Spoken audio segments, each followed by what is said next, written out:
প্রিয় দর্শক, আসসালামু আলাইকুম। দর্শক, আপনাদের প্রীতি ও শুভেচ্ছা জানিয়ে শুরু করছি আমাদের আজকের প্রতিবেদন। তো দর্শক, আজকে আমরা এক অসহায় মেয়ের গল্প তুলে ধরব, যার নাম হচ্ছে অন্তরা। অন্তরার বাবা ছিল, বাবা বর্তমানে নেই। তার বাবা মাঝি ছিল, নদীর এপার থেকে ওপারে লোকজন পার করত। তো যা পেত তা দিয়ে কোনো মতে সংসার চলতো। তো অন্তরার বর্তমানে মা আছে, ছোট একটা ভাই আছে। অন্তরার বিয়ে শাদী হচ্ছে না।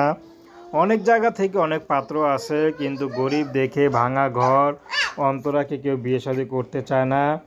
অন্তরা তার বান্ধবীর কথায় ইউটিউবে এসেছে, যদি ভালো একটা জীবনসঙ্গী পায় তাহলে বিয়ে শাদী করবে।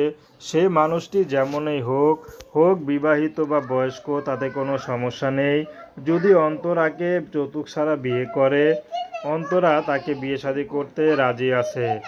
অন্তরার কোনো পছন্দ নেই, অন্তরাকে যে ভালোবেসে আপন করে নিতে পারবে, অন্তরা তাকে বিয়ে শাদী করবে।